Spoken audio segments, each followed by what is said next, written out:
প্রবাসের সময় সঙ্গে আছি আমি মেসবাহুল আলিফ।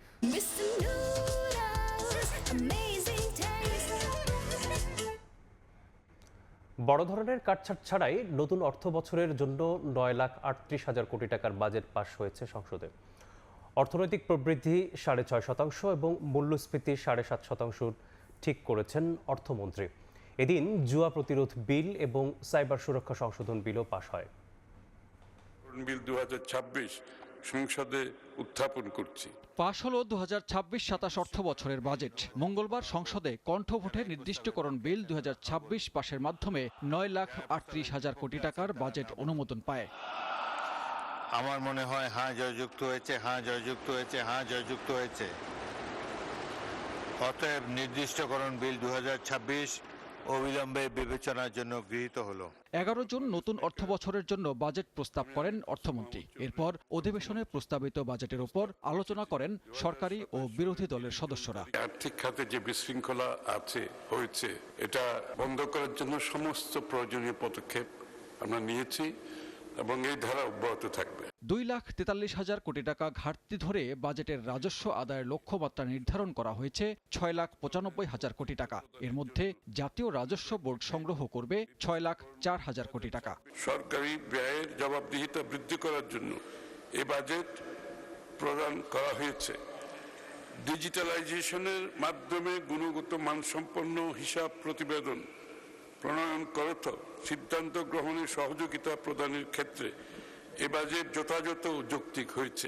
এছাড়া সংসদে জুয়া প্রতিরোধ বিল ও সাইবার সুরক্ষা সংশোধন বিল 2026 উত্থাপন করেন স্বরাষ্ট্রমন্ত্রী। মাদক নিয়ন্ত্রণ আইনটা অর্থ বিল, যার কারণে মাননীয় রাষ্ট্রপতির সুপারিশ গ্রহণ করতে হয়েছে। আমাদের কয়েকটা দিন সময় লেগেছে। তা না হলে জুয়া এবং মাদকের আইনটা দুটোই আমাদের রেডি ছিল, একদিনে আমরা উত্থাপন করতে পারতাম। ওখানে একটু পরিবর্তনও আনা হয়েছে, আপনাদের পরামর্শ মাফিক একটা ধারা অ্যাড করা হয়েছে, সেইটা সহ এখানে রিপোর্ট উত্থাপিত হয়েছে। উত্থাপিত বিল নিয়ে জনমত যাচাই আলোচনায় কথা বলেন কয়েকজন এমপি। পরে কণ্ঠভোটে পাশ হয় বিল দুটি। স্থায়ী কমিটি কর্তৃক সুপারিশকৃত আকারে অবিলম্বে বিবেচনার জন্য গ্রহণ করা হোক। সানবীর রূপল, সময় সংবাদ, ঢাকা। এদিকে প্রধানমন্ত্রী তারেক রহমানের নির্দেশে 2026-27 অর্থ বছরের বাজেট পরবর্তী নৈশভোজ বাতিল করা হয়েছে। প্রধানমন্ত্রীর অতিরিক্ত প্রেস সচিব জানান, ব্যয় সংকোচনের কথা বিবেচনা করে প্রধানমন্ত্রীর নির্দেশে নৈশভোজ বাতিল করা হয়। এতে সরকারের প্রায় 50 লাখ টাকা সাশ্রয় হয়েছে। প্রতি বছর বাজেট পাশের দিন রাতে সংসদ ভবনে অর্থ মন্ত্রণালয়ের আয়োজনে নৈশভোজ হয়ে থাকে। প্রধানমন্ত্রীর অতিরিক্ত প্রেস সচিব বলেন, বিগত ফ্যাসিস্ট আমলে প্রধানমন্ত্রীর কার্যালয়ের কর্মকর্তা কর্মচারীদের আপ্যায়ন খাতে প্রতি বছর ব্যয় হয়েছিল গড়ে 30 থেকে 55 কোটি টাকা।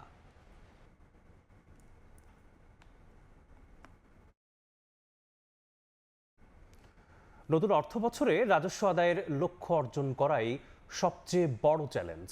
এনবিআর এর চেয়ারম্যান হিসেবে দায়িত্ব নিয়েই এমন মন্তব্য করেন আহসান হাবিব। বলেন, 18 কোটি মানুষের প্রত্যেকে সঠিকভাবে দায়িত্ব পালন করলে দেশের উন্নয়ন সম্ভব।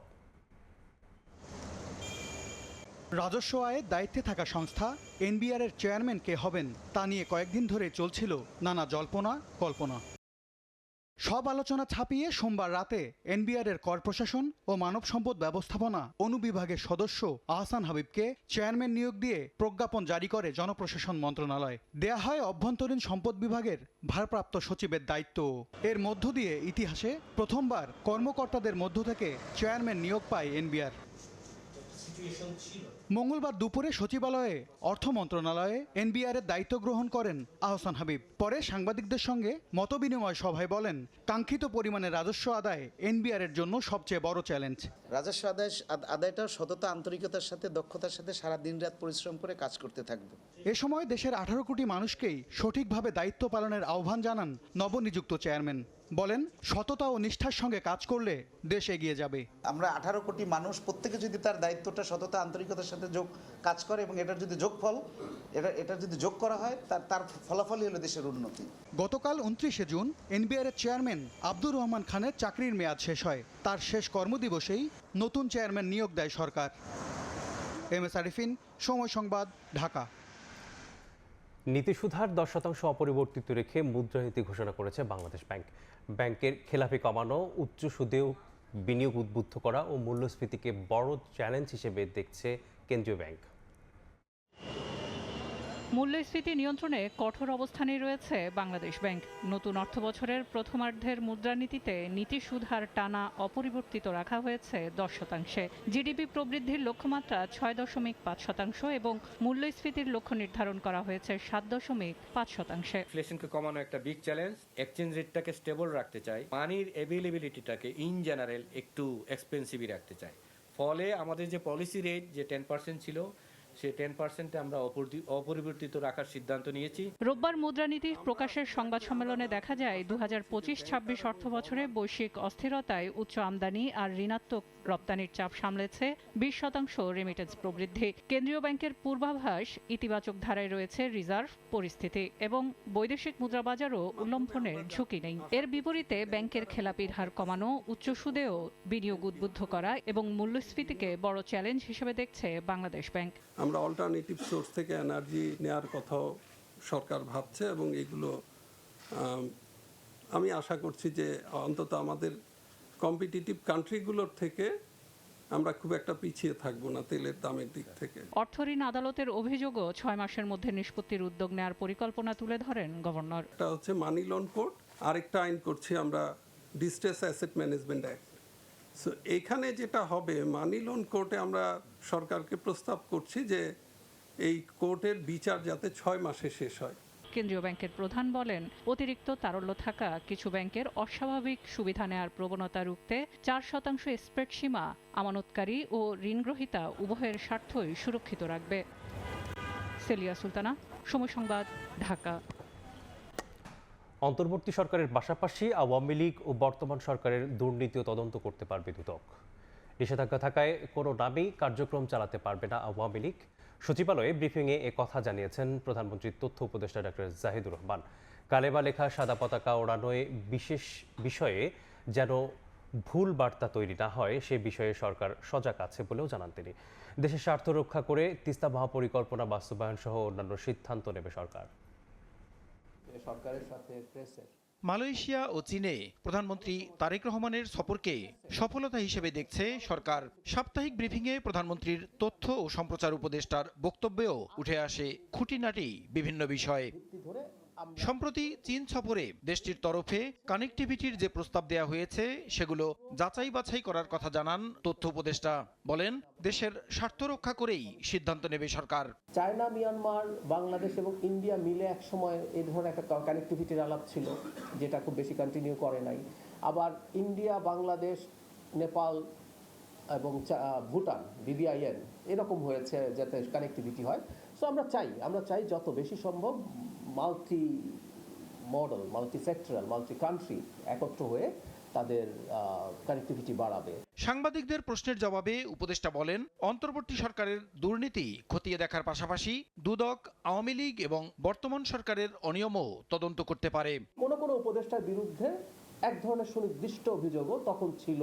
দুদক তখন কিছু কাজ করারও চেষ্টা করেছিল এবং দুদক তারও আগের আওয়ামী লীগের সময়কার এবং দুদক আমাদের সময়কারও দুদক একটা স্বাধীন কমিশন হিসাবে কাজ করবে এবং দেখার চেষ্টা করবে এই সরকারেরও কেউ কোনো ধরনের দুর্নীতিতে ইনভলভড আছে কিনা। ব্রিফিংয়ে উঠে আসে দেশের বিভিন্ন স্থানে আরবি হরফে কালেমা লেখা পতাকা উড়ানোর বিষয়।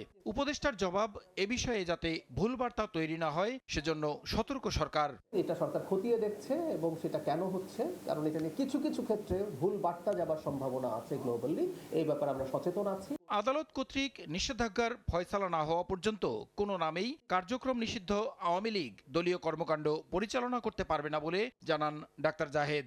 আওয়ামী লীগের কর্মসূচি যতদিন নিষিদ্ধ আছে ততদিন সে যে নামেই হোক না কেন, রিফাইন্ড হোক বা অন্য কোনো নতুন আওয়ামী লীগ, তৃণমূল আওয়ামী লীগ, যাই বলি না কেন, কিছু কোনো নামেও আওয়ামী লীগ নামে সে কোনো কর্মসূচি পালন করতে পারবে না।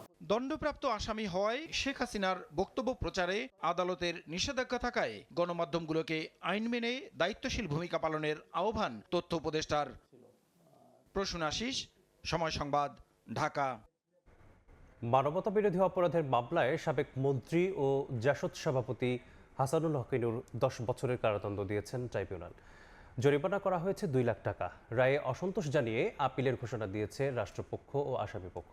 এদিকে চট্টগ্রামে ওয়াসিম সহ 6 জনকে হত্যা মামলায় হাসান মাহমুদ নওফেল সহ 22 জনের বিরুদ্ধে বিচার শুরুর আদেশ দিয়েছেন ট্রাইব্যুনাল। আওয়ামী লীগ নেতৃত্বাধীন 14 দলীয় জোটের শীর্ষ নেতাদের একজন জাসদ সভাপতি হাসানুল হক ইনু জুলাই আন্দোলনে কুষ্টিয়ায় 6 জনকে হত্যা, আন্দোলন দমনে গুলির নির্দেশ সহ 8টি অভিযোগ তার বিরুদ্ধে। মঙ্গলবার দুপুরে গ্রেফতার ইনুর বিরুদ্ধে রায় ঘোষণা করেন আন্তর্জাতিক অপরাধ ট্রাইব্যুনাল 2। তাকে 3টি অভিযোগে 10 বছর করে দণ্ড ও 2 লাখ টাকা জরিমানা করেন বিশেষ আদালত। বাকি 5 অভিযোগ থেকে খালাস দেওয়া হয়। রায়ে অসন্তোষ প্রকাশ করে প্রসিকিউশন আপিলের কথা জানায়। আমাদের প্রত্যেকটা চার্জ সপক্ষে আমাদের সাক্ষ্য প্রমাণ দিয়েছি। যে 6 জন আসামি মারা গেছে এটা তো আসামি নিজেই স্বীকারই করেছে। আমরা অবশ্যই মনে করি যে ট্রাইব্যুনাল আমাদের এই সাক্ষ্য প্রমাণ যথাযথভাবে পর্যালোচনা করতে বা এই সাক্ষীর মর্মার্থ যথাযথভাবে উপলব্ধি করতে ব্যর্থ হয়েছে। এতগুলো নিরীহ মানুষকে নির্বিচারে গুলি করে হত্যা করলেন, এখন তাকে খালাস দিয়ে দিলে অথবা 10 বছর সাজা দিলে আমরা খুশি হব? এদিকে আসামি পক্ষের আইনজীবীর দাবি অভিযোগ প্রমাণ করতে পারেনি রাষ্ট্রপক্ষ। আপিলের ঘোষণা দেন তারাও। তিনি কোনোভাবেই এই মামলায় দোষী সাব্যস্ত হওয়ার মতো কোনো বিষয়বস্তু এখানে ছিল না। আমরা বেকসুর খালাস প্রত্যাশা করেছিলাম, কিন্তু তা না করে ট্রাইব্যুনাল তাকে 10 বছর সাজা প্রদান করেছেন। এটাতে আমরা সংক্ষুব্ধ। এর আগে জুলাই অভ্যুত্থানে চট্টগ্রামে ওয়াসিম সহ 6 জনকে হত্যায় মানবতা বিরোধী অপরাধের মামলায় হাসান মাহমুদ, মহিবুল হাসান চৌধুরী নওফেল, সাবেক এমপি ফজলে করিম চৌধুরী সহ 22 জনের বিরুদ্ধে বিচার শুরুর আদেশ দেন আন্তর্জাতিক অপরাধ ট্রাইব্যুনাল। সাবরিনা মজুমদার, সময় সংবাদ, ঢাকা। পরাজিত ফ্যাসিবাদের অবশিষ্ট শক্তিকে রুখে দিতে জুলাইয়ের চেতনাকে বাঁচিয়ে রাখার আহ্বান জানিয়েছেন বিএনপির সিনিয়র যুগ্ম মহাসচিব রুহুল কবির রিজভী। জুলাই আগস্টের ঐতিহাসিক গণ অভ্যুত্থান স্মরণে জুলাইয়ের প্রথম প্রহরে কেন্দ্রীয় শহীদ মিনারে ছাত্রদলের মোমবাতি প্রজ্বলন কর্মসূচিতে তিনি এ আহ্বান জানান। রিজভী বলেন, জুলাইয়ের শহীদদের আত্মত্যাগ অন্যায়ের বিরুদ্ধে লড়াইয়ের প্রেরণা যোগায়। তিনি বলেন, শহীদদের চেতনা ভবিষ্যতে কোনো স্বৈরাচার, ফ্যাসিবাদ বা গণবিরোধী শক্তিকে মাথাচাড়া দিয়ে উঠতে দেবে না। এ সময় ছাত্রদলের কেন্দ্রীয় সংসদের নেতাদের পাশাপাশি অন্যান্য নেতাকর্মীরা উপস্থিত ছিলেন।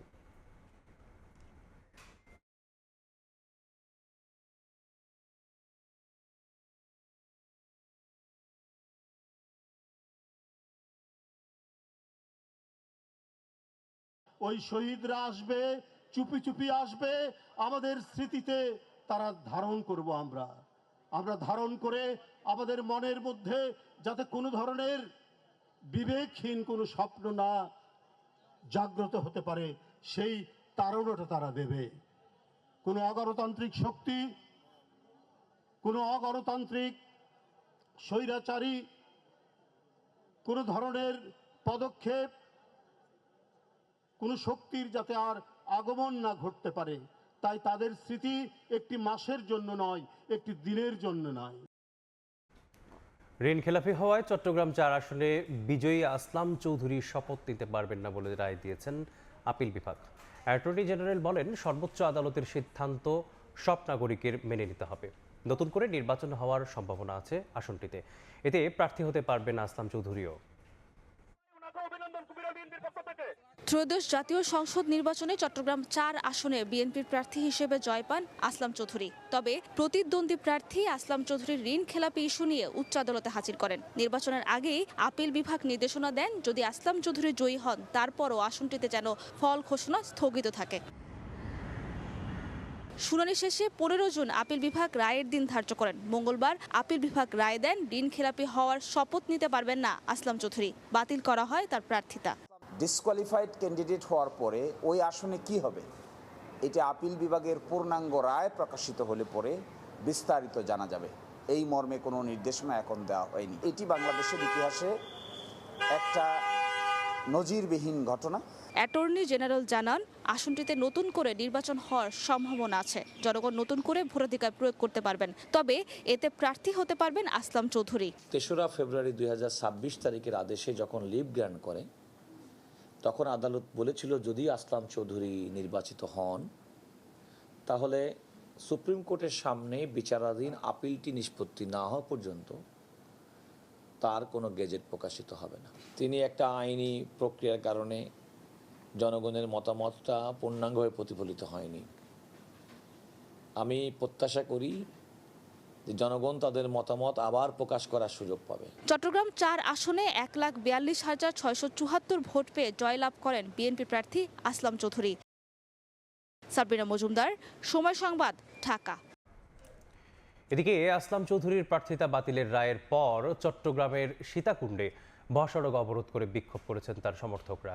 রায়ের খবর এলাকায় পৌঁছালে ক্ষুব্ধ নেতাকর্মীরা ছোট দারোগার হাট এলাকায় গাছের গুঁড়ি ফেলে ঢাকা চট্টগ্রাম মহাসড়ক অবরোধ করেন। এতে মহাসড়কে যান চলাচল সাময়িকভাবে ব্যাহত হয়। পরে পুলিশের হস্তক্ষেপে পরিস্থিতি স্বাভাবিক হলে শুরু হয় যান চলাচল।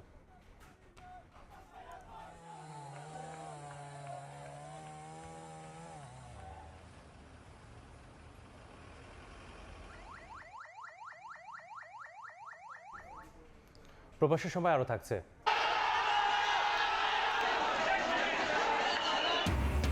পাওনা টাকা নিয়ে বিরোধ, দুই গ্রামবাসীর সংঘর্ষে রণক্ষেত্র ব্রাহ্মণবাড়িয়ার সরাইল। পুলিশ সহ আহত অর্ধ শতাধিক, দোকানপাট ভাঙচুর ও লুটপাট। ফিফা বিশ্বকাপের খবর। রাউন্ড অফ 32-তে কেপ ভার্দের বিপক্ষে আর্জেন্টিনার ম্যাচটি সহজ হবে না, এমনটাই জানিয়েছেন দেশটির সাবেক ফুটবলার পাবলো জাবালেতা। কেপ ভার্দে নিজ যোগ্যতায় নকআউট পর্বে এসেছে বলে মন্তব্য করেন আর্জেন্টাইন এই কিংবদন্তি। বিশ্বকাপে এখন পর্যন্ত কোনো ম্যাচ না হারা কেপ ভার্দের বিপক্ষে লিওনেল মেসিদের সতর্ক থাকতেও বলেন জাবালেতা। যুক্তরাষ্ট্রের মায়ামি থেকে আরও জানাচ্ছেন সাজিদ মুস্তাহিদ। এই মায়ামি স্টেডিয়ামে আর্জেন্টিনা শুরু করবে তাদের নকআউট মিশন। রাউন্ড অফ 32 ম্যাচে লিওনেল মেসির দলের প্রতিপক্ষ কেপ ভার্দে। এই কেপ ভার্দে এবারের ওয়ার্ল্ড কাপের অন্যতম সারপ্রাইজ প্যাকেজ। প্রথমবারের মতো তারা বিশ্বকাপে খেলতে এসেছে অচেনা অজানা একটি দল, এরই মধ্যে জায়গা করে নিয়েছে নকআউট পর্বে। অনেকেই বলছেন একটা সহজ ম্যাচ হতে যাচ্ছে আর্জেন্টিনার জন্য।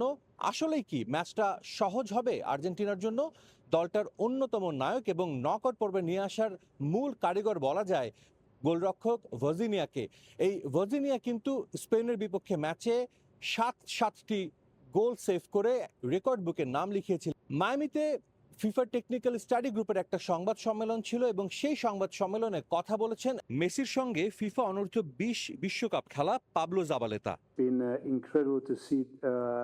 কেপ ভার্দে নকআউট পর্বে তাদের যোগ্যতা দিয়ে উঠেছে, তাদের নিয়ে আলাদা কিছু বলতে চাই না, শুধু অভিনন্দন জানাতে চাই। তবে আর্জেন্টিনার জন্য মায়ামিতে ম্যাচটা অবশ্যই কঠিন হতে চলছে। কেপ ভার্দেকে যথাযথ সম্মান দিতে হবে। এই কেপ ভার্দে কিন্তু এখন পর্যন্ত কোনো দলের বিপক্ষে কোনো ম্যাচ হারেনি বিশ্বকাপে। এবং একটা মজার তথ্য দিতে চাই, কেপ ভার্দে 2025 সালে তারা যে ম্যাচগুলো খেলেছে পুরো 25 সাল জুড়ে কোনো আন্তর্জাতিক ম্যাচে তারা হারেনি। এবছর শুধু একটা ম্যাচ হেরেছে, সেটাও চিলির বিপক্ষে। একেবারে শূন্য থেকে বিশ্বকাপ শুরু করে যেই পর্যায়ে কেপ ভার্দে এসেছে তা যে কোনো দলের জন্য অনুপ্রেরণার, এবং তাদের আসলে এই বিশ্বকাপে এখন আর হারানোর কিছু নেই। নকআউট পর্বের ম্যাচ কিছুটা হলেও চাপে থাকবে আর্জেন্টিনা দল, এবং আর্জেন্টিনা কোচ লিওনেল স্কালোনি কিন্তু সেই কথাটাই বলেছেন। গ্রুপ পর্বের সবশেষ ম্যাচে জর্ডানের বিপক্ষে জয়ের পর তারা সতর্ক হয়ে মাঠে নামতে চায় কেপ ভার্দের বিপক্ষে। মায়ামি থেকে সাজিদ মুস্তাহিদ, সময় সংবাদ, যুক্তরাষ্ট্র। জাপানের বিপক্ষে জিতলেও স্বস্তিতে নেই ব্রাজিল কোচ কার্লো অ্যানচেলোত্তি। নতুন করে ইনজুরিতে পড়েছেন ক্যাসিমিরো ও লুকাস পাকেতা। তবে প্রতিবন্ধকতার মাঝেই জয়ের চ্যালেঞ্জ খুঁজে নিতে পছন্দ করেন ইতালিয়ান এই মাস্টারমাইন্ড। সেলেসাউদের উজ্জীবিত করতে প্রতি ম্যাচেই গ্যালারিতে ছুটে যান দেশটির সাবেক তারকা ফুটবলাররা। কুনিয়া ভিনিদের নানা পরামর্শ দেন রোনালদো কাফুরা। এদিকে এমবাপ্পের মাঝেই নিজের সেরা সময়ের ছায়া খুঁজে পান বলে ফরাসি তারকাকে প্রশংসায় ভাসিয়েছেন কিংবদন্তি ফুটবলার রোনালদো নাজারিয়া। জাপানের বিপক্ষে জিতলেও নির্ভার থাকতে পারছে না ব্রাজিলিয়ানরা। রাউন্ড অফ 32-র বাধা পেরোতে বেশ কাঠখড় পোড়াতে হয়েছে সেলেসাউদের। সামনের পথটা যে সহজ নয় তা বলাই যায়। কঠিন চ্যালেঞ্জ হয়ে উঠতে পারে আরও কঠিন। গুরুত্বপূর্ণ ফুটবলারদের ইনজুরির খবরে রীতিমতো কপালে চিন্তার ভাঁজ ফেলেছে কার্লো অ্যানচেলোত্তির। এমনিতেই সেরা কম্বিনেশনের জন্য রীতিমতো চুল ছিঁড়তে হচ্ছে কোচকে। বারবার প্লেয়ারদের পজিশন বদলে সাজাতে হচ্ছে game plan. Match by match তো বটেই, একটা ম্যাচ চলাকালীনও ফুটবলারের পজিশন বদলে ফাইন টিউন করতে হয়েছে। এর সঙ্গে যুক্ত হয়েছে ইনজুরি। হাফ ফিট নেইমারকে নিয়ে হেক্সা মিশনে ব্রাজিল। পোস্টার বয়ের কাছ থেকে আগের সেই সার্ভিস আশা করা বোকামি। রদ্রিগো, এস্তেভা, ওয়েসলির মতো খেলোয়াড়রা ইনজুরির কারণে নেই স্কোয়াডে। আবার আসরের মাঝে চটে পড়েছেন রাফিনিয়া। তালিকাটা আরও লম্বা হচ্ছে। জাপানের বিপক্ষে ম্যাচে নাকি ইনজুরিতে পড়েছেন ক্যাসেমিরো ও লুকাস পাকেতা। এ দুই গুরুত্বপূর্ণ সদস্যকে রাউন্ড অফ 16-এর মহারণে পাওয়া নিয়ে তৈরি হয়েছে অনিশ্চয়তা। যদিও দলকে সাহস যোগাতে সবসময় পাশে থাকছেন দেশটির ফুটবল কিংবদন্তিরা। অ্যানচেলত্তির দল যেখানেই ম্যাচ খেলছে গ্যালারিতে দেখা যাচ্ছে রোনালদো নাজারিও, রোনালদিনিও, কাফু, কাকা, রিভালদো, বেবেতোদের। নকআউটের কঠিন বাধা পেরোতে ভেন্যুগুলোতে দেখা হলে ভিনিসিউস, কুনিয়াদের নানা বুদ্ধি পরামর্শ নিশ্চয়ই দিচ্ছেন লেজেন্ডরা। সেলেসাওদের মূল চ্যালেঞ্জগুলোর একটি হচ্ছে স্কোরিং দুর্বলতা কাটিয়ে ওঠা। কঠিন প্রতিপক্ষের সামনে বেশ বেগ পেতে হচ্ছে ভিনি, কুনিয়া, মার্তিনেল্লিদের। এই সময়ে ব্রাজিলিয়ানরা সবচেয়ে বেশি মিস করছে রোনালদো নাজারিওকে। বিশ্বকাপ ইতিহাসে দেশটির সর্বোচ্চ স্কোরার অবশ্য নিজের ছায়া খুঁজে পান কিলিয়ান এমবাপ্পের মাঝে। ফরাসি তারকার ক্ষিপ্রতা দেখে স্মৃতিকাতর দ্য ফেনোমেনন। আমি আমার ক্যারিয়ারে যখন সর্বোচ্চ চূড়ায় ছিলাম সে সময়টা বরাবরই আমার কাছে বেশ প্রিয়। আমি আমার সে সময়ের ছায়া কিলিয়ান এমবাপ্পের মাঝে দেখতে পাই। ওর খেলার ধরন আমাকে সে সময়ের কথা মনে করিয়ে দেয়। সে সত্যিই ফুটবলের কিংবদন্তিদের একজন। বিশ্বকাপ জয়ে ব্রাজিলের পাশাপাশি ফ্রান্স, স্পেন ও আর্জেন্টিনাকে ফেভারিট হিসেবে দেখছেন রোনালদো। পারভিন আক্তার, সময় সংবাদ। বাংলাদেশ মিয়ানমার হয়ে চীনের মধ্যকার অর্থনৈতিক করিডোরের প্রস্তাবকে আঞ্চলিক বাণিজ্যের নতুন দিগন্ত হিসেবে দেখছেন বিশ্লেষকরা। পাশাপাশি রোহিঙ্গা সংকট সমাধানেও ইতিবাচক প্রভাব ফেলতে পারে বলেও মত তাদের। তবে এই করিডোর ঘিরে ভূরাজনীতির হিসেব নিকেশে ঢাকাকে কৌশলী হবার পরামর্শ তাদের। আরও জানাচ্ছেন শাতিলা শারমিন। বাংলাদেশ, মিয়ানমার, চীন আছে ভাষা, সংস্কৃতি ও ভূপ্রকৃতিতে ভিন্নতা, কিন্তু তিন দেশকে উন্নয়ন সুতোয় গাঁথতে সম্প্রতি ইকোনমিক করিডোর বা অর্থনৈতিক নেটওয়ার্কের ভিন্নধর্মী একটি প্রস্তাব দিয়েছে বেইজিং, যাকে ঘিরে আঞ্চলিক বাণিজ্যে তৈরি হতে পারে নতুন সম্ভাবনা। প্রধানমন্ত্রী তারেক রহমানের চীন সফরে দেশটির প্রেসিডেন্ট শি জিনপিং এ প্রস্তাবটি দেন। কি আছে ওই প্রস্তাবে? এটা কি আদৌ বাংলাদেশের অর্থনীতিকে আমূল বদলে দিতে পারে? স্থলপথটি চীনের ইউনান প্রদেশের কুনমিং থেকে মিয়ানমারের মান্দালয় হয়ে যাবে রাখাইন অঞ্চলে। সেখান থেকে এটি যুক্ত হবে বাংলাদেশের কক্সবাজার, এরপর চট্টগ্রাম হয়ে দেশের মূল অর্থনৈতিক কেন্দ্রগুলোর সঙ্গে, যা তিনটি দেশের প্রায় 100 মিলিয়ন মানুষকে 1700 কিলোমিটার সড়ক ও রেলপথে যুক্ত করবে। এই প্রস্তাবের সঙ্গেই রয়েছে বাংলাদেশের প্রধান দুটি সমুদ্র বন্দরের আধুনিকায়ন করতে পারে। বিশেষজ্ঞরা বলছেন এই করিডোর শুধু পণ্য পরিবহন বা বাণিজ্যের বিষয় নয়। আরাকান হয়ে করিডোর বাস্তবায়ন হলে রোহিঙ্গা সংকট সমাধানের ক্ষেত্রেও নতুন বাস্তবতা তৈরি হতে পারে। সিল্ক রুটেরই একটা ফর্ম বা গ্র্যান্ড ট্রাঙ্ক রোড যাই বলেন, এক্সিস্টিং নেটওয়ার্কগুলো আছে রোডের, তো এগুলা জাস্ট মিসিং লিঙ্ক যেগুলো মিয়ানমারে, সেগুলো কানেক্ট করা। গবেষণার উপরে প্রথমে জোর দিচ্ছি। ওটা হয়ে গেলে আমার মনে হয় আমরা বুঝতে পারবো লাভ, ক্ষতি, রিস্ক কোথায়, কোনটাকে আগে থামাতে হবে ইত্যাদি। এর আগে মিয়ানমারের রাখাইনের সাথে যোগাযোগে বাংলাদেশকে দেওয়া জাতিসংঘের মানবিক করিডোরের প্রস্তাব ঘিরে ছিল তুমুল সমালোচনা। বিশ্লেষকরা বলছেন নতুন অর্থনৈতিক করিডোর নিয়ে চীনের প্রস্তাব একেবারেই ভিন্ন। জোর করে মিয়ানমার সরকারকে অবজ্ঞা করে যদি আমি একটা হিউম্যানিটেরিয়ান করিডোর করি, ওইটা তো ভয়ানক একটা চিন্তা। সেই জায়গায় থেকে এটা একেবারেই ভিন্নতর একটা বিষয়। এটা মূলত অর্থনৈতিক করিডোর। অ্যাটলিস্ট মিয়ানমারের মধ্যে যেখানে একটু নন স্টেট বা ফরেন অ্যাক্টার্সরা খুবই সক্রিয় বা অ্যাক্টিভ, তো সুতরাং ওইখানে নিরাপত্তার একটা ব্যাপার আছে। বাংলাদেশ এখনো এই প্রস্তাবে চূড়ান্ত সিদ্ধান্ত নেয়নি। সরকার বিষয়টিকে বিবেচনায় রেখে সম্ভাব্য অর্থনৈতিক সুবিধা এবং জাতীয় স্বার্থের দিকগুলো যাচাই করছে বলে জানিয়েছে পররাষ্ট্র মন্ত্রণালয়। শাতিলা শারমিন, সময় সংবাদ, ঢাকা। গরমের সঙ্গে বাড়ছে লোডশেডিং, প্রকট হচ্ছে বিদ্যুৎ সরবরাহে গ্রাম শহরের বৈষম্য। মানুষের ভোগান্তি বাড়ার পাশাপাশি যার প্রভাব পড়ছে গ্রামীণ অর্থনীতিতে। বিদ্যুৎ বিভাগ বলছে সরবরাহ স্বাভাবিক করতে কাজ চলছে। প্রিন্স আরিফিনের ছবিতে ফারুক ভুঁইয়ার রিপোর্ট। ঢাকা মহানগর এলাকায় যখন তুলনামূলক স্বস্তি, পাশেই সাফারির বিরুলিয়া এলাকায় তখন গরম আর লোডশেডিংয়ে হাঁসফাঁস অবস্থা। কারেন্ট থাকে না, কিছু থাকে না, এবার কেমনে থাকুন? এত গরম, রাতেও যেমন যায় দিনেও সেরকম যায়। ঘন্টার পর ঘন্টা লোডশেডিংয়ে থমকে আছে বিদ্যুৎ নির্ভর কাজকর্ম, ফলে জীবিকায় টান পড়ছে অনেকের। কারেন্ট না থাকায় এই যে মেশিন বন্ধ, এখন কাজ করতে পারতেছি না। কারেন্টের জন্য ভাবতেছি দোকান ছাইরা দেব। প্রতি মাসে তো আমার ডিমান্ড চার্জ দিতে হয়, কিন্তু আমার তো ঠিকমতো ইনকাম হয় না। অন্যান্য জেলাগুলোর চিত্র আরও ভয়াবহ। বিদ্যুৎ না থাকায় অনেক এলাকায় সড়ক অবরোধ, বিদ্যুৎ অফিস ঘেরাওয়ের মতো খবর আসছে। গত এক সপ্তাহের তথ্য পর্যালোচনায় দেখা যাচ্ছে শনিবার রাত 2টায় লোডশেডিং করতে হয়েছে 3400 মেগাওয়াট, মধ্যরাতে যা নজিরবিহীন বিদ্যুৎ ঘাটতি। একদিকে বিশ্বকাপ ও গরমের কারণে বেড়েছে বিদ্যুৎ চাহিদা, অন্যদিকে বিদ্যুৎ উৎপাদনে মিলছে না পর্যাপ্ত জ্বালানি। আবার রক্ষণাবেক্ষণের কারণে বন্ধ রামপালের একটি ইউনিট। যদিও বিদ্যুৎ বিভাগের দাবি সোমবার থেকে স্বাভাবিক হতে শুরু করেছে সরবরাহ। এখন সিচুয়েশন ভালো থাকবে, আপনি দেখেন। বিশেষজ্ঞরা মনে করেন পরিস্থিতিকে যথাযথ গুরুত্ব না দেয়া আর বিদ্যুৎ বন্টনে গ্রাম শহর বৈষম্যে বাড়ছে অসন্তোষ। এই যে অসমতা, এই যে বৈষম্যতা, এটা তো মানবাধিকার বিরোধী। ইউটিলিটিগুলো বৈষম্যগুলো আচরণ করে যাচ্ছে, রাষ্ট্র সেখানে নিষ্ক্রিয়। বর্তমানে বিদ্যুৎ চাহিদা ওঠানামা করছে 16 থেকে 18,000 মেগাওয়াটে। গরম বাড়লেই বাড়ে লোডশেডিং, বাড়ে গ্রাম শহরের মধ্যে বিদ্যুৎ বন্টন বৈষম্য। তবু গ্রাহকদের চাওয়া খুব শিগগিরই পরিবর্তন ঘটবে এ অবস্থার, স্বাভাবিক হবে বিদ্যুৎ সরবরাহ পরিস্থিতি। ফারুক ভিয়া, রবিন, সময় সংবাদ, ঢাকা। ছেঁড়া ফাটা নোট, জাল টাকা আর খুচরা অর্থের ঝামেলা কমাতে 1 জুলাই থেকে বাংলা কিউআর লেনদেন বাধ্যতামূলক হচ্ছে। ট্রেড লাইসেন্স, শিক্ষা প্রতিষ্ঠানের বেতন, পরিবহনের টোল, হাসপাতালের খরচও এই ক্যাশলেস প্রক্রিয়ার আওতায় আসবে। তবে লেনদেনের এই নতুন সূচনায় ফাইন্যান্সিয়াল লিটারেসিকে চ্যালেঞ্জ হিসেবে দেখছেন বিশ্লেষকরা। সিলিয়া সুলতানার রিপোর্ট। আপনার বাংতি টাকার জন্য সমস্যা হয়, সেক্ষেত্রে টাকা রাখতে পারি না। তারপরে এলো পরবর্তীতে আপনার অনেকটা জাল টাকা দেয়। প্রতিদিনের ব্যবসায় ছেঁড়া ফাটা নোট, জাল টাকা আর খুচরা অর্থের সংকট এ যেন ব্যবসায়ী নাজমুলের নিত্যদিনের ভোগান্তির চিত্র।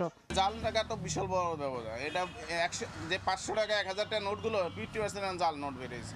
কোরবানে তো আমি নিজে 4-5টা পেয়েছি। এই ভোগান্তি কমাতে 1 জুলাই থেকে চালু হচ্ছে বাংলাদেশ ব্যাংকের একীভূত ডিজিটাল পেমেন্ট ব্যবস্থা বাংলা কিউআর। এখন থেকে একটি মাত্র কিউআর কোডের মাধ্যমে ব্যাংক ও মোবাইল আর্থিক সেবাদাতা প্রতিষ্ঠানের গ্রাহকরা সহজেই পণ্য ও সেবার মূল্য পরিশোধ করতে পারবেন। বাংলাদেশ ব্যাংকের পরিকল্পনা অনুযায়ী ভবিষ্যতে শুধু দোকানেই কেনাকাটা নয়, ট্রেড লাইসেন্স ফি, স্কুল কলেজের বেতন সহ বিভিন্ন সরকারি ও বেসরকারি সেবার অর্থ পরিশোধেও বাংলা কিউআর ব্যবহার বাধ্যতামূলক হবে। ট্রেড লাইসেন্স যখন নবায়ন করবে বা নতুন করে ট্রেড লাইসেন্স গ্রহণ করবে, তখন অবশ্যই তাদের প্রতিষ্ঠানে বাংলা কিউআর বাধ্যতামূলক থাকতে হবে। শিক্ষা মন্ত্রণালয় ইতিমধ্যে একটা সার্কুলার জারি করেছে যে তারা কিন্তু বেতনগুলো সব ক্যাশলেস নিতে, প্রাইভেট হাসপাতাল থেকে আরম্ভ করে বড় আকারে হাসপাতাল সবাই যাতে এটা অ্যাডাপ্ট করে নেয়। এই নির্দেশনাটা বাংলাদেশ ব্যাংক না, স্বাস্থ্য মন্ত্রণালয় থেকে আসবে। তবে অর্থনীতিবিদদের মতে এই উদ্যোগের সফলতা নির্ভর করবে মানুষের আর্থিক সচেতনতার উপর। তাই ক্ষুদ্র ব্যবসায়ী ও সাধারণ গ্রাহকদের ডিজিটাল পেমেন্ট ব্যবহারে আরও দক্ষ করে তুলতে হবে। এমনিতে লিটারেসি কম, তার মধ্যে ফাইন্যান্সিয়াল লিটারেসি আরও কম। সেই জন্য ফাইন্যান্সিয়াল লিটারেসি আমাদের স্কুল লেভেল থেকে শুরু করতে হবে। এখন ধরেন আপনি একটা প্ল্যান নেন, আগামী 5 বছরে বা 10 বছরে ফাইন্যান্সিয়াল লিটারেসি আপনি এই জায়গায় আপনি পৌঁছে দেবেন। তবেই আপনি কিউআর এগুলো করে আপনি একটা পসিবল একটা সাস্টেনেবল ইম্প্যাক্ট পাবেন। কার্যকর বাস্তবায়ন ও সবার অংশগ্রহণ নিশ্চিত করা গেলে বাংলা কিউআর দেশের ডিজিটাল লেনদেন ব্যবস্থা ভবিষ্যতে লেনদেনের নিরাপত্তা ও স্বচ্ছতা বাড়াবে, মত সংশ্লিষ্টদের। সেলিয়া সুলতানা, সময় সংবাদ, ঢাকা। ব্যাটারি চালিত রিকশা তুলে দেয়া ডিএমপির একার পক্ষে সম্ভব নয়। নিয়মিত অভিযান চলছে, সমস্যা সমাধানে সমন্বিতভাবে কাজ করছে পুলিশ, এমনটাই জানিয়েছেন ঢাকা মহানগর পুলিশ কমিশনার। রাজধানীর 19টি পয়েন্টে এআই ক্যামেরা সক্রিয় আছে বলেও জানান তিনি বলেন, চালুর পর থেকে এখন পর্যন্ত মামলা হয়েছে 1,500। ঢাকার রাস্তায় বিশৃঙ্খলা বাড়িয়েছে নিয়ন্ত্রণহীন ব্যাটারি চালিত রিকশা ও ইজি বাইক। এই বাহনগুলো চলাচলের কোনো নিবন্ধন ও বৈধতা নেই। রাজধানীতে কি পরিমাণ ব্যাটারি চালিত রিকশা চলছে তার সঠিক পরিসংখ্যানও নেই কোথাও। ঢাকার বিভিন্ন সড়কে কৃত্রিম বুদ্ধিমত্তা বা এআই ক্যামেরা চালু হওয়ায় ট্রাফিক সিগন্যাল মানতে বাধ্য হচ্ছেন যানবাহন চালকেরা। তবে ব্যাটারি চালিত রিকশা ও ইজি বাইকের চালকদেরই সেই বাধ্যবাধকতা।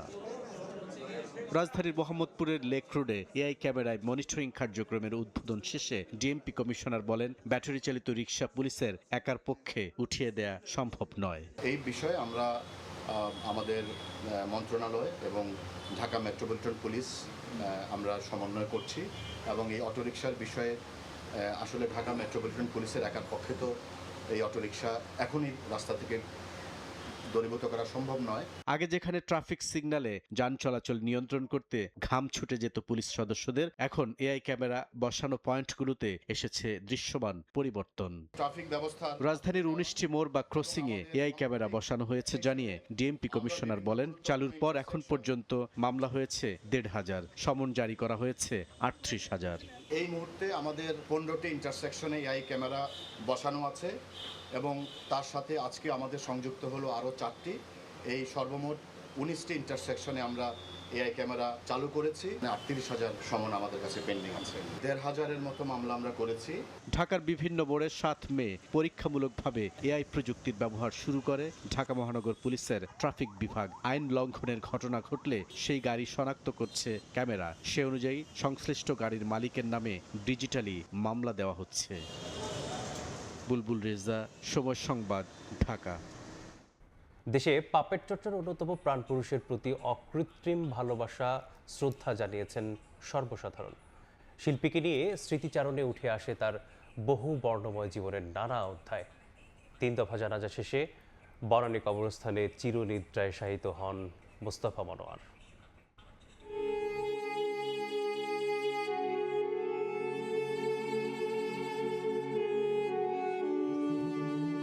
শিল্পের বহু মাধ্যম আপন সৃজন প্রতিভায় রাঙিয়ে 90 বছরের পরিক্রমা শেষে অনন্ত লোকে বরেণ্য চিত্রশিল্পী ও পাপেট চর্চার অন্যতম প্রাণপুরুষ মুস্তফা মনোয়ার শেষবারের মতো কফিনবন্দি হয়ে এলেন কেন্দ্রীয় শহীদ মিনারে।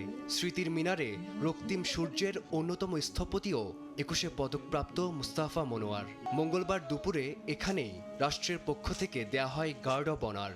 তার যে অবদান ধারণ করে আগামী দিনে বাংলাদেশে আমরা নতুন করে পথ চলার চেষ্টা করি। ভিজুয়াল আর্টে আমাদের এই সাবকন্টিনেন্টের মধ্যে ওনার জুরি কজন আছে এটা আমার ঠিক জানা নেই। তার যে কাজগুলো আছে সেগুলো যদি আমরা ছড়িয়ে দিই, সেগুলো ভালো আর্কাইভ হয়, তার পরিবার থেকে শুরু করে অন্যান্য সবাই যেন এটাতে এগিয়ে আসে। পরে ঢাকা বিশ্ববিদ্যালয়ের কেন্দ্রীয় মসজিদে দ্বিতীয় জানাজা শেষে শিল্পীকে শেষবারের মতো নেওয়া হয় তার প্রথম কর্মস্থল চারুকলা অনুষদে। শিল্পচর্চার অন্যতম মহিরুহের প্রতি শ্রদ্ধা জানান শিক্ষক শিক্ষার্থীরা। এর আগে সকালে বাংলাদেশ টেলিভিশন প্রাঙ্গণে নেওয়া হয় পাপেট ম্যানের মরদেহ। তাকে শেষ শ্রদ্ধা জানাতে জড়ো হন সহকর্মী, গুণগ্রাহী ও মন্ত্রীরা। রাষ্ট্রীয় টেলিভিশন প্রাঙ্গণেই অনুষ্ঠিত হয় প্রথম জানাজা। দেশের সমস্ত প্রতিভাবান মানুষ যদি আমরা একটা তালিকাবদ্ধ করি, তার মধ্যে প্রথম সারির একজন মানুষ ছিলেন মরহুম মোস্তফা মনোয়ার। মরহুমের আত্মার মাগফিরাত কামনা করছি। চ্যানেল আই প্রাঙ্গণে শ্রদ্ধা জানিয়ে তৃতীয় জানাজা শেষে বনানী কবরস্থানে চিরনিদ্রায় শায়িত হন কিংবদন্তি মুস্তাফা মনোয়ার। ফারদিন মাঝহার, সময় সংবাদ, ঢাকা।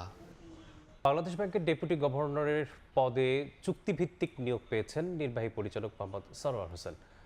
বর্তমান পদ থেকে স্বেচ্ছায় অবসর গ্রহণ এবং অবসরোত্তর ছুটি স্থগিতের শর্তে 3 বছরের জন্য তাকে এই পদে নিয়োগ দেওয়া হয়েছে। মঙ্গলবার অর্থ মন্ত্রণালয়ের আর্থিক প্রতিষ্ঠান বিভাগ এ সংক্রান্ত একটি প্রজ্ঞাপন জারি করে। রাষ্ট্রপতির আদেশক্রমে প্রজ্ঞাপনে সই করেন সিনিয়র সহকারী সচিব মোহাম্মদ শফিউল্লাহ। প্রজ্ঞাপন অনুযায়ী যোগদানের তারিখ থেকে সরওয়ার হোসেন 3 বছরের জন্য ডেপুটি গভর্নর হিসেবে দায়িত্ব পালন করবেন। তার নিয়োগের অন্যান্য শর্ত চুক্তিপত্রের মাধ্যমে নির্ধারিত হবে।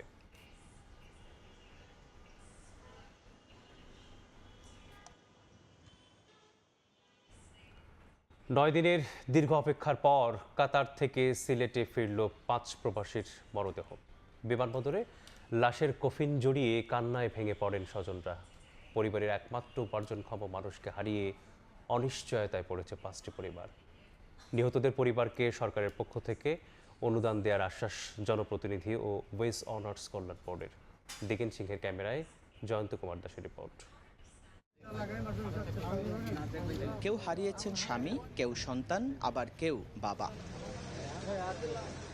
কাতারে সড়ক দুর্ঘটনায় প্রাণ হারানোর 9 দিন পর দেশে ফিরল 5 বাংলাদেশির মরদেহ। মঙ্গলবার সকালে 5টি অ্যাম্বুলেন্সে সিলেট ওসমানী আন্তর্জাতিক বিমানবন্দর থেকে কানাইঘাটের গাছবাড়ি গ্রামে পৌঁছায় তাদের নিথর দেহ। একই গ্রামে 5 জনের লাশ পৌঁছাতেই কান্নায় ভেঙে পড়েন স্বজনরা। পরিবারে সচ্ছলতা ফেরাতে কাতারে পাড়ি জমান জসিমউদ্দিন, জিবালউদ্দিন, মোস্তাক আহমদ, জুবাইর আহমদ ও কাদের আহমেদ। তাদের মৃত্যুতে দিশেহারা পরিবারগুলো। যিনি মারা গেছেন উনি আমার মামা হয়, আর উনি পরিবারের আর্থিক অবস্থা তেমন ভালো না। তার 2টা সন্তান আছে, ইয়তীম আজকে।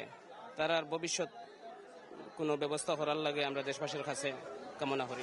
জোহরের নামাজের পর দক্ষিণ বাণীগ্রাম ইউনিয়নের আকুনি মাদ্রাসা মাঠে 5 প্রবাসীর জানাজায় ঢল নামে মানুষের। পরে নিজ নিজ পারিবারিক কবরস্থানে তাদের দাফন করা হয়।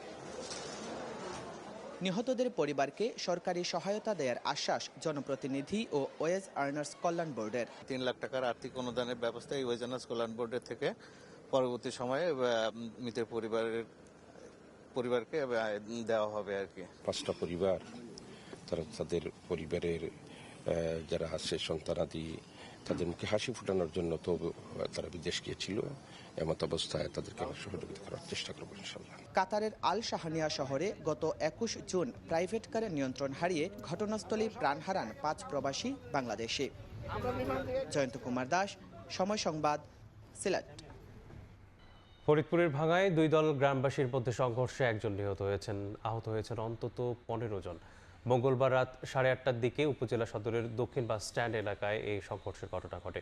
স্থানীয়রা জানান, তুচ্ছ ঘটনাকে কেন্দ্র করে পৌরসভার হাসানদিয়া ও কাপুরিয়া সদরদি গ্রামের বাসিন্দারা দেশীয় অস্ত্র নিয়ে সংঘর্ষে জড়িয়ে পড়ে। ঘণ্টাব্যাপী চলা সংঘর্ষে ঢাকা খুলনা ও ঢাকা বরিশাল মহাসড়কে যান চলাচল বন্ধ থাকে।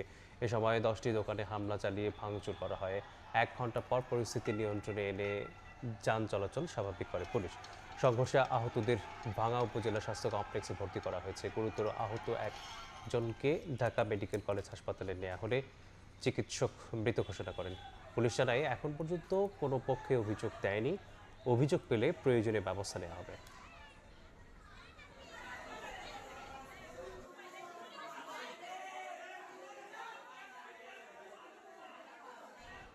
পাওনা টাকা চাওয়াকে কেন্দ্র করে বিরোধ। ব্রাহ্মণবাড়িয়ার সরাইলে টানা 3য় দিনের মতো সংঘর্ষে জড়ালো 2 গ্রামের বাসিন্দারা। রণক্ষেত্রে পরিণত হয় পুরো এলাকা। পুলিশ সহ আহত হন অর্ধ শতাধিক। ভাঙচুর ও লুটপাট করা হয় ব্যবসা প্রতিষ্ঠান। 2 ঘন্টার চেষ্টায় পরিস্থিতি নিয়ন্ত্রণে আনে পুলিশ। পাওনা টাকা আদায়কে কেন্দ্র করে 2 গ্রামের সংঘর্ষ, রণক্ষেত্র পুরো এলাকা। স্থানীয়রা জানান, সরাইলের ধরন্তি গ্রামের আশিক আলারু হাদিসের কাছে বাকিতে পণ্য বিক্রি করেন সূর্যকান্তি গ্রামের ব্যবসায়ী মোশারফ। দীর্ঘদিন টাকা না পাওয়ায় দুপক্ষের কথা কাটাকাটি হয়। এক পর্যায়ে রূপ নেয় সংঘাতে। রোববার থেকে মঙ্গলবার পর্যন্ত 2 পক্ষের কয়েক দফা সংঘর্ষে 1 জনের মৃত্যু হয়, আহত হন অন্তত 70 জন। ভাঙচুর ও লুটপাট হয় একাধিক ব্যবসা প্রতিষ্ঠান। এর জেরে আঞ্চলিক সড়কে যান চলাচল বন্ধ থাকে।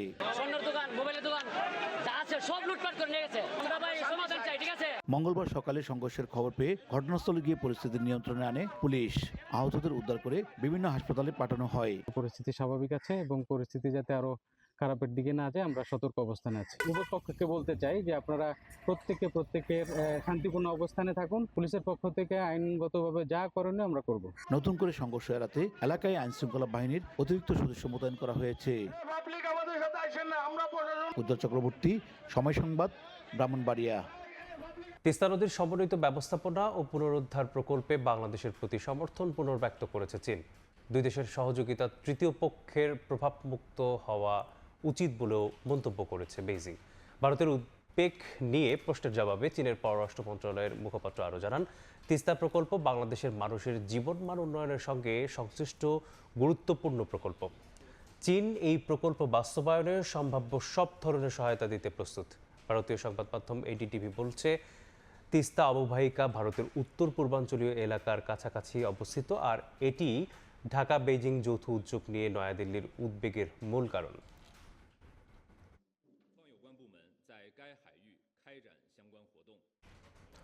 অবশেষে জন্মসূত্রে নাগরিকত্ব আইন বাতিলে ট্রাম্প প্রশাসনের আদেশ খারিজ করে দিলেন মার্কিন সুপ্রিম কোর্ট। 6-3 ভোটের রায়ে বহাল থাকলো 150 বছরের সাংবিধানিক নজির। আদালত বলেন, যুক্তরাষ্ট্রে জন্ম নেয়া শিশুদের নাগরিকত্ব নির্বাহী আদেশে বাতিল করা যাবে না। এ কারণেই ট্রাম্পের অন্যতম বিতর্কিত অভিবাসন নীতি কার্যত থমকে গেল। অবৈধভাবে যুক্তরাষ্ট্রে অবস্থানকারী কিংবা অস্থায়ী ভিসায় থাকা অভিভাবকদের যুক্তরাষ্ট্রে জন্ম নেয়া সন্তানদের স্বয়ংক্রিয় নাগরিকত্ব বাতিল করতে চলতি বছরের শুরুতে নির্বাহী আদেশ জারি করেছিলেন মার্কিন প্রেসিডেন্ট ডোনাল্ড ট্রাম্প। তবে সেই আদেশ বাতিল করে 6-3 ভোটে রায় দিয়েছেন যুক্তরাষ্ট্রের সুপ্রিম কোর্ট। আদালত বলেছেন, জন্মসূত্রে নাগরিকত্ব সংবিধান স্বীকৃত অধিকার এবং তার নির্বাহী আদেশের মাধ্যমে সীমিত করা যায় না। প্রধান বিচারপতি জন রবার্টস সংখ্যাগরিষ্ঠ মতামতে বলেন, যেসব বাবা মা অবৈধভাবে বা সাময়িকভাবে যুক্তরাষ্ট্রে অবস্থান করছেন তাদের সন্তানরাও মার্কিন সংবিধান অনুযায়ী জন্মের সঙ্গে সঙ্গেই নাগরিক। তিনি গৃহযুদ্ধ পরবর্তী সময় পাশ হওয়া সংবিধানের 14th সংশোধনীর ইতিহাস তুলে ধরে বলেন, এই সংশোধনী যুক্তরাষ্ট্রে জন্মগ্রহণকারী প্রত্যেক ব্যক্তির নাগরিকত্ব নিশ্চিত করেছে। রায়ে তিনি লিখেছেন, নাগরিকত্ব তখনও এবং এখনও অধিকারের অংশ। আদালত 1898 সালের ঐতিহাসিক যুক্তরাষ্ট্র বনাম ওং কিম আর্ক মামলার নজিরও বহাল রাখেন, যেখানে অভিবাসী পরিবারের যুক্তরাষ্ট্রে জন্ম নেয়া সন্তানের নাগরিকত্ব স্বীকৃতি পেয়েছিল। বিচারপতিদের মতে, সংবিধানের ভাষা এ বিষয়ে এতটাই স্পষ্ট যে এটি পরিবর্তনের একমাত্র উপায় সংবিধান সংশোধন, যা মার্কিন ইতিহাসে মাত্র 27 বার হয়েছে। এ কারণে সুপ্রিম কোর্টের এই রায়ের পর জন্মসূত্রে নাগরিকত্ব বাতিলে ট্রাম্প প্রশাসনে আর কার্যকর কোনো নির্বাহী পথ থাকছে না। রায়ের বিপক্ষে মত দেন রক্ষণশীল 3 বিচারপতি ক্ল্যারেন্স থমাস, নীল গরসাচ ও স্যামুয়েল অলিটো। তাদের দাবি, 14th সংশোধনীর ব্যাখ্যা অতিরিক্ত বিস্তৃত করা হয়েছে এবং এটি তথাকথিত বার্থ ট্যুরিজমেরও সুযোগ তৈরি করছে। তবে সংখ্যাগরিষ্ঠ বিচারপতিরা সেই যুক্তি নাকচ করে 150 বছরের সাংবিধানিক নজির বহাল রাখেন। বিশ্লেষকদের মতে, এটি ট্রাম্পের অভিবাসন নীতির অন্যতম বড় আইনি পরাজয় এবং জন্মসূত্রে নাগরিকত্ব বাতিলের প্রচেষ্টার কার্যত শেষ অধ্যায়। নাদিম মারজান, সময় সংবাদ। কাতারে যুক্তরাষ্ট্রের সঙ্গে বৈঠকের প্রস্তাব নাকচ করে দিয়েছে ইরান। ট্রাম্পের ঘোষণা প্রত্যাখ্যান করে তেহরান জানায়, ওয়াশিংটনের সঙ্গে কোনো নতুন বৈঠক নির্ধারিত হয়নি। এরই মধ্যে দোহায় আটকে থাকা ইরানের $12 বিলিয়ন মধ্যে $6 বিলিয়ন ফেরত দেওয়ার প্রক্রিয়া শুরু হয়েছে বলে জানান মাসুদ পেজেশকিয়ান। বৈরুতে মার্কিন সেন্টকম প্রধান অ্যাডমিরাল ব্র্যাড কুপারের সঙ্গে বৈঠক করেছেন লেবাননের প্রেসিডেন্ট জোসেফ আউন। হরমুজ প্রণালীকে ঘিরে যুক্তরাষ্ট্র ইরানের মধ্যে সামরিক ও কৌশলগত টানাপোড়েন অব্যাহত রয়েছে। যুদ্ধবিরতি কার্যকর রাখতে দুই দেশ একটি সমঝোতা স্মারকে সম্মত হলেও সেটির একাধিক ধারা বাস্তবায়ন নিয়ে নতুন করে বিরোধ তৈরি হয়েছে। সংঘাত কমলেও আস্থার সংকট কাটেনি। এমন পরিস্থিতিতে মার্কিন প্রেসিডেন্ট ডোনাল্ড ট্রাম্প ঘোষণা দিয়েছেন, মঙ্গলবার কাতারের দোহায় যুক্তরাষ্ট্র ও ইরানের মধ্যে শীর্ষ পর্যায়ের বৈঠক হবে এবং এই আলোচনার অনুরোধ নাকি তেহরানই করেছে। তবে ইরান তাৎক্ষণিকভাবে সেই দাবি নাকচ করে দিয়েছে। তেহরান জানায়, যুক্তরাষ্ট্রের সঙ্গে কোনো নতুন বৈঠক নির্ধারিত হয়নি। ইরানি প্রতিনিধি দলের সফরের উদ্দেশ্য কেবল সমঝোতা স্মারকের বাস্তবায়ন পর্যালোচনা এবং কাতারের সঙ্গে আলোচনা। একই সঙ্গে প্রেসিডেন্ট মাসুদ পেজেশকিয়ান জানিয়েছেন, কাতারে আটকে থাকা $12 বিলিয়ন মধ্যে $6 বিলিয়ন ইরানের কাছে ফেরত দেওয়ার প্রক্রিয়া শুরু হয়েছে। একই সঙ্গে হরমুজ প্রণালীতে ফ্রান্স ও ওমানের যৌথ মাইন অপসারণ উদ্যোগও প্রত্যাখ্যান করেছে ইরান। তাদের দাবি, প্রণালীর নিরাপত্তা নিশ্চিত করা একমাত্র ইরানের দায়িত্ব। অন্যদিকে লেবাননে ইসরায়েলের সামরিক অভিযান অব্যাহত রয়েছে। দক্ষিণ লেবাননে হিজবুল্লাহর অবস্থান লক্ষ্য করে নতুন করে গোলাবর্ষণ ও বিমান হামলা চালিয়েছে ইসরায়েল। যুদ্ধবিরতির পরিবেশ বজায় রাখার চেষ্টা চললেও সীমান্তে উত্তেজনা পুরোপুরি কমেনি। এদিকে বৈরুতে মার্কিন সেন্টকম প্রধান অ্যাডমিরাল ব্র্যাড কুপারের সঙ্গে বৈঠক করেছেন প্রেসিডেন্ট জোসেফ আউন। ওয়াশিংটনের মধ্যস্থতায় হওয়া প্রাথমিক চুক্তি বাস্তবায়ন এবং দক্ষিণ সীমান্তে লেবাননের সেনাবাহিনীর নিয়ন্ত্রণ জোরদারের বিষয়টি গুরুত্ব পায় সেই বৈঠকে। তবে হিজবুল্লাহকে নিরস্ত্রীকরণের শর্তে ইসরায়েলি সেনা প্রত্যাহারের পরিকল্পনা নিয়ে দেশটির ভেতরেই চলছে তীব্র বিতর্ক। নাদিম মারজান, সময় সংবাদ। 25 বছর পর জিম্বাবুয়ের কাছে ইনিংস ব্যবধানে টেস্ট হারল বাংলাদেশ। হারারেতে 2 ইনিংস মিলেও স্বাগতিকদের করা 410 রান তুলতে পারেনি টাইগাররা। মাত্র আড়াই দিনের লড়াইয়ে টাইগাররা হেরেছে ইনিংস মাত্র 85 রানের ব্যবধানে। 230 রানে পিছিয়ে থেকে তৃতীয় দিন শুরু করেন জয় ও মুমিনুল। ইনিংস পরাজয় এড়াতে হাতে ছিল 9 উইকেট, তবে ব্লেসিং মুজারাবানির বোলিং তোপে একে একে সাজ করে ফেরেন জয়, মুমিনুল, মুশফিক, রিয়াদরা। তাতে 126 রানে 6 উইকেট হারিয়ে বিপাকে পড়ে টাইগাররা। ব্যর্থ ছিলেন শান্ত, অমিত রাও।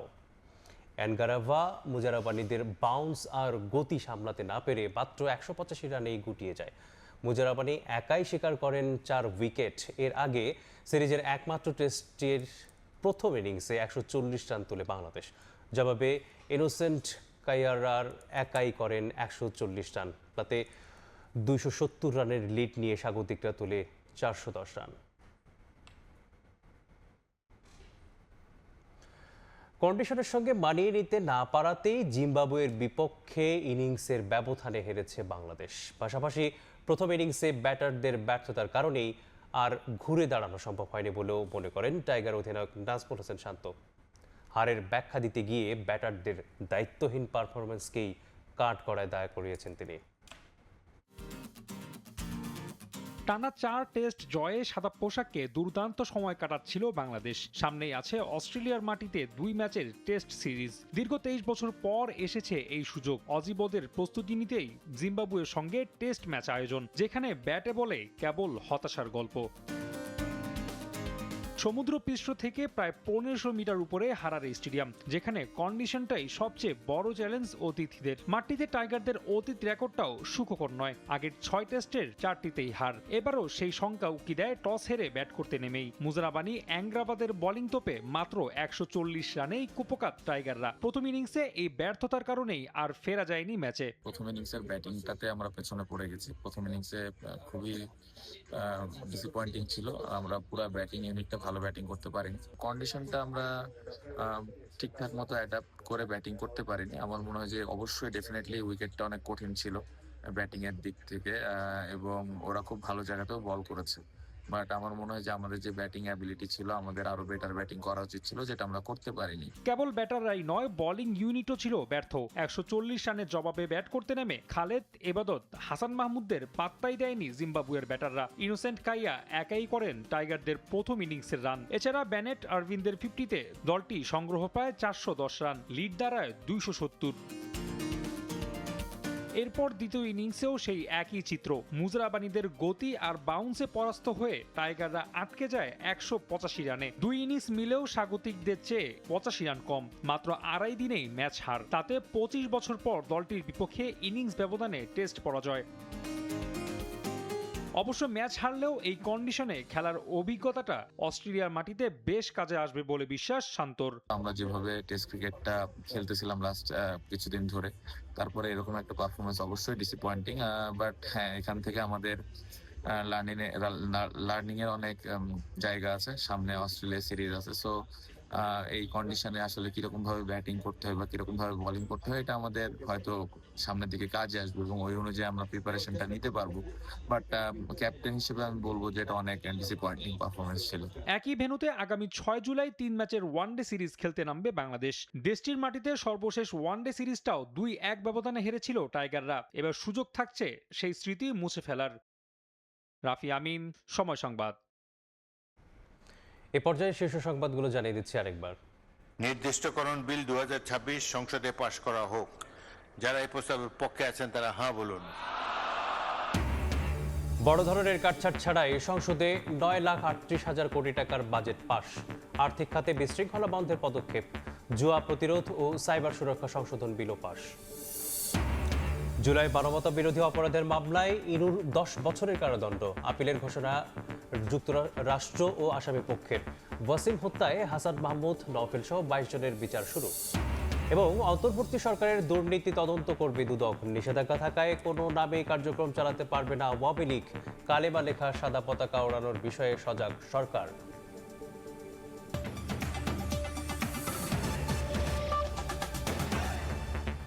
এই ছিল প্রবাসী সবাই। দর্শক, বিশ্বকাপ ফুটবলের মহাযজ্ঞ সরাসরি সম্প্রচার করছে সবাই টেলিভিশন।